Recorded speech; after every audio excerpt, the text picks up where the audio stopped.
Doctor इला मिश्रा, सह आचार्य Hindi, MSJ राजकीय महाविद्यालय भरतपुर। प्रिय विद्यार्थियों, आज इस व्याख्यान में मैं आपको भाषा विज्ञान के क्षेत्र में हुए आधुनिक काल में अध्ययन कार्य को समझाऊंगी। भारतवर्ष में हिंदी साहित्य के आदिकाल से लेकर आधुनिक काल तक भाषा विज्ञान संबंधी कार्य की पूर्णतया उपेक्षा रही, किंतु अंग्रेजों के भारत में आगमन पर पुनः विद्वानों का ध्यान इस ओर गया।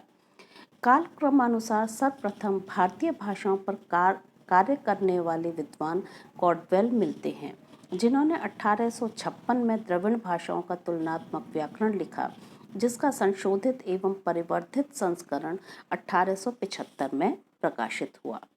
इसके बाद जॉन बीम्स ने आधुनिक भारतीय आर्य भाषाओं का तुलनात्मक व्याकरण लिखा, जो 1872 में प्रथम भाग, 1875 में द्वितीय भाग एवं 1879 में तृतीय भाग के रूप में प्रकाशित हुआ। इसमें हिंदी, पंजाबी, सिंधी, गुजराती, मराठी, उड़िया व बंगला भाषाओं का तुलनात्मक व ऐतिहासिक विवेचन है। इनके उपरांत डॉक्टर ट्रम्प का सिंधी व्याकरण 1872 में प्रकाशित हुआ, जिसमें संस्कृत, प्राकृत तथा अन्य सगोत्रीय भाषाओं में तुलना की गई है।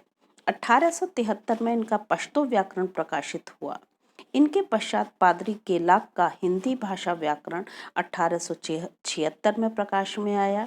इस व्याकरण में साहित्यिक खड़ी बोली हिंदी के व्याकरण के साथ साथ तुलना के लिए ब्रज भाषा, अवधी, राजस्थानी, बिहारी, मध्य पहाड़ी भाषाओं की सामग्री प्रचुर मात्रा में विद्यमान है। इनके बाद डॉक्टर हार्नले का पूर्वी हिंदी तथा अन्य गौड़ीय भाषाओं का तुलनात्मक व्याकरण 1880 में निकला।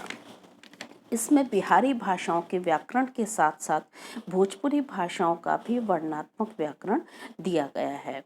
तदंतर सर जॉर्ज ग्रियर्सन द्वारा बिहारी भाषाओं के साथ व्याकरण 1883 से 1887 तक प्रकाशित हुए, परंतु इनको स्थायी कीर्ति प्रदान करने वाला ग्रंथ भारतीय भाषाओं का सर्वेक्षण 1894 से आरंभ होकर 33 वर्ष के अथक प्रयास के उपरांत 1927 में प्रकाशित हुआ। इसके 17 भाग हैं। इसमें समस्त भारतीय आर्य भाषाओं व बोलियों का इतिहास, व्याकरण व स्वरूप दिया गया है। बाद में पैशाची व कश्मीरी भाषा पर भी ग्रंथ प्रकाशित हुए। इनके बाद जूल ब्लॉक का मराठी भाषा की बनावट नामक ग्रंथ 1919 में, टर्नर का सुविख्यात नेपाली कोश 1961 में तथा भारतीय आर्य भाषाओं का तुलनात्मक व्युत्पत्ति कोश 1962 में प्रकाशित हुआ। इन विदेशी विद्वानों को भाषा विज्ञान पर अध्ययन कार्य करते देखकर भारतीय विद्वानों का भी इस ओर रुझान बढ़ा। सर्वप्रथम श्री रामकृष्ण गोपाल भंडारकर ने 1877 में भारतीय आर्य भाषाओं पर बंबई विश्वविद्यालय में 7 व्याख्यान दिए, जो 1914 में विल्सन व्याख्यान माला के अंतर्गत पुस्तकाकार प्रकाशित हुए। इनमें प्राचीन व मध्यकालीन भाषाओं के साथ आधुनिक भारतीय भाषाओं पर भी सामग्री है। तत्पश्चात डॉक्टर सुनीति कुमार चटर्जी का बंगला का उद्भव और विकास नामक ग्रंथ 1921 में प्रकाशित हुआ।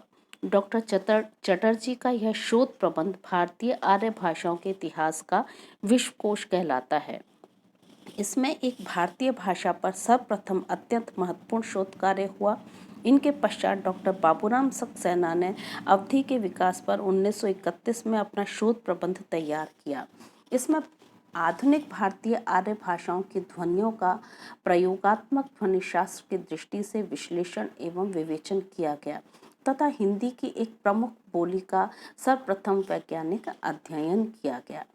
तत्पश्चात डॉक्टर धीरेन्द्र वर्मा ने ब्रज भाषा पर अपना शोध प्रबंध सर्वप्रथम फ्रेंच भाषा में तैयार किया। इसका हिंदी रूपांतर 1957 में प्रकाशित हुआ। इसके अतिरिक्त डॉक्टर धीरेन्द्र वर्मा कृत हिंदी भाषा और उसका इतिहास, ब्रज भाषा व्याकरण, ग्रामीण हिंदी आदि और भी कई पुस्तकें मिलती हैं।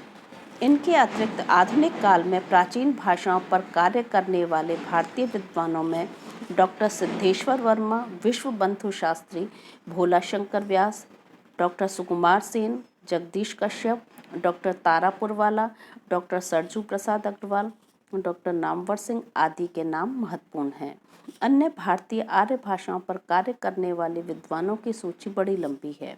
डॉक्टर बाबूराम सक्सेना का दक्षिणी हिंदी, डॉक्टर सुनीति कुमार चटर्जी का भारतीय आर्य भाषा और हिंदी, डॉक्टर उदय नारायण तिवारी का भोजपुरी भाषा और साहित्य तथा हिंदी भाषा का उद्भव और विकास, डॉक्टर विश्वनाथ प्रसाद भोजपुरी का ध्वनि विज्ञान और ध्वनि प्रक्रिया, डॉक्टर हरदेव बाहरी का हिंदी का अर्थ विज्ञान, किशोरीदास वाजपेयी का हिंदी निरुक्त, भारतीय भाषा विज्ञान, हिंदी शब्दानुशासन, डॉक्टर भोलानाथ तिवारी का भाषा विज्ञान और हिंदी भाषा, डॉक्टर द्वारिका प्रसाद सक्सेना का हिंदी भाषा का विकासात्मक इतिहास आदि प्रमुख हैं।